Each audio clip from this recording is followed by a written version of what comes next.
कैसे चलाएंगे, आगे हम इनको कैसे लेके जाएं, भाषा कैसे बनाएं, इसको लिखे कैसे, वर्ण कैसे बनाएं, शब्द कैसे बनाएं, ये सीखेंगे कदम दर कदम। तो सबसे पहले तो हम वर्ण सीखेंगे, वर्ण कैसे बनेगा। अब जो हम लिखते हैं कै मैं चे, जो भी हम लिखते हैं ये कैसे बने, क्यों? क्योंकि हम अच्छी तरह से जानते हैं कि जो स्वर होते हैं और ये व्यंजन होते हैं इस तरीके से। अब इनकी तो पूर्ण आवाज है ही नहीं, जब ये अपने आप में पूर्ण ही नहीं है तो भाषा कैसे बनेगी? नहीं, और सिर्फ स्वरों से हम भाषा बना ले, सिर्फ स्वरों से हम लिख ले, ऐसा तो नहीं हो सकता। तो हमें क्या करना पड़ेगा? हमें करना पड़ेगा मिलाप, दोस्ती। हमें क्या करवानी पड़ेगी? स्वर और व्यंजन की दोस्ती करवानी पड़ेगी। जैसे दोस्त होते हैं वो एक दूसरे की पूर्ति कर देते हैं। जैसे मैं हूँ, सविता मैम है, मान लो हमें एक रिपोर्ट फटाफट तैयार करनी है, मेरी राइटिंग अच्छी है, मैं लिख लेती हूँ, है ना, और सविता मैम को दिखने में परेशानी है तो वो बोल लेंगी, मतलब लिखने में परेशानी है ना, देख करके लिखना और एक फटाफट देख के बोलना, अंतर होता है ना। तो जैसे मैम ने बोल दिया, मैंने लिख दिया, तो जल्दी काम हो गया, अच्छा काम हो गया, है कि नहीं? तो दो दोस्त एक दूसरे के पूरक होते हैं। इसी तरीके से हमें यहाँ पे स्वर व्यंजन की दोस्ती करानी है, मित्रता करानी है, ठीक है। अब हम मित्रता करते हैं, मिलाते हैं। देखिए ये है हमारा कै व्यंजन, कै व्यंजन, इसके पैर नहीं है, ये देखो इसने क्या लगाई हुई है? बैसाखी लगाई हुई है, दिव्यांग है, ये पूरा खड़ा नहीं हो सकता, तो इसको सहारे की जरूरत है। कह नहीं, सारे व्यंजनों को सहारे की जरूरत है, और वो सहारा देने के लिए कौन दोस्त आगे आते हैं? स्वर आगे आते हैं, स्वर आगे आते हैं। अब हम कै को सहारा देने के लिए सबसे पहले ए को बुलाएंगे, क्या बनेगा? ए की मात्रा ए, तो ये पाई जो है ये पूरी हो जाएगी, ये बन जाएगा कै, और ये बैसाखी हटा देंगे यहाँ से, इसको ए का सहारा मिल गया, वरना ये क्या था? ये था, आगे शब्द ही नहीं बनेंगे, वर्ण ही नहीं बनेंगे। तो इसको सहारा दिया, ए ने क्या बन गया? कै बन गया, कै वर्ण पूरा हो गया। अब अगर हम इस कै को आ का सहारा दें तो क्या बनेगा? आ। ये वाली मात्रा लग जाएगी। स्वर ही मात्राएं हैं, स्वर ही मात्राएं हैं, स्वरों से ही व्यंजनों को सहारा मिलेगा, पूर्ण होंगे, पूर्ण होने के बाद वर्ण कंप्लीट होकर के क्या बनाएगा? शब्द बनाएगा, और शब्द मिलकर के हम वाक्य बनाएंगे, और वाक्यों से हमारा क्या बनेगा? भाषा बनेगी। भाषा बनेगी तो हम बोलेंगे और लिखेंगे शुद्ध रूप से।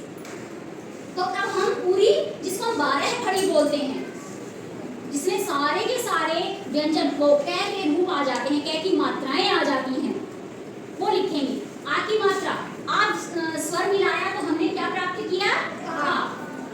अब कै में हम ई मिलाएंगे, ई, क्या बनेगी भैया? ई। कै पूरा हो जाएगा और इसपे इस स्वर की मात्रा लग जाएगी छोटी। फिर अगर कै में हम बड़ी ये वाला स्वर जोड़े तो हमें क्या प्राप्त होगा? ई प्राप्त होगी।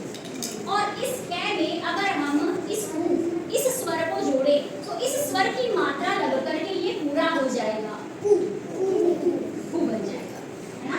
और कै में अगर हम बड़ा उ स्वर लगाएं तो ये वाली मात्रा इसमें लग जाएगी, ठीक है। ए स्वर लगाएंगे,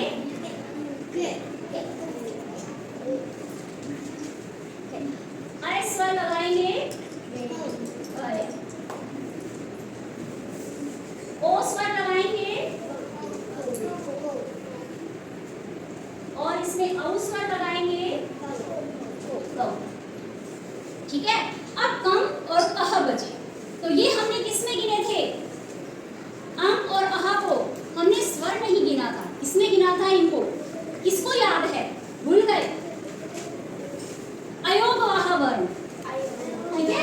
तो इसको हम यहाँ पे लगाएंगे, क्योंकि कम और कह ये भी अक्सर काम आते हैं। अह अक्सर संस्कृत में काम आता है, तो यहाँ पे हमारा बन जाएगा अनुस्वार वाला कम, और यहाँ पर अह ये वाली मात्रा लगाएंगे, विसर्ग लगाएंगे तो कह। और एक होता है री, ठीक है, तो री वाला जो है वो कौन सी री होती है, ये वाली, ये बनता है, ये वाली री लगती है, इसको री बोलते हैं। री और र के बारे में भी पढ़ेंगे, अर के बारे में पढ़ेंगे, ये आपने देखे होंगे, री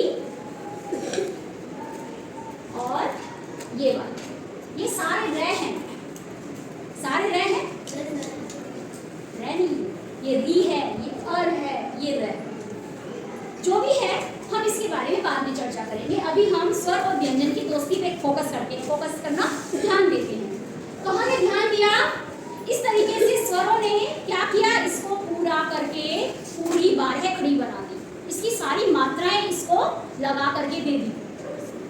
अब जब भी हम शब्द बनाएंगे हमारे पास इसके सारे रूप रहेंगे, ठीक है, ये दिव्यांग नहीं रहेगा, ये बैसाखियों के सहारे नहीं रहेगा। ऐसा नहीं है कि हम इसका यूज नहीं कर सकते, हम इसको प्रयोग में ले सकते हैं। इसी तरीके से सभी व्यंजनों को कौन पूरा करेगा, स्वर पूरा करेगा। स्वर कितने होते हैं, 11 व्यंजन 33, और इसके साथ ही अन्य जो जुड़ते गए हैं वो भी इनके साथ हैं, जिसमें हम अह भी हैं, ये भी 12 खड़ी में शामिल हैं, आगे हमारी भाषा में काम आते हैं।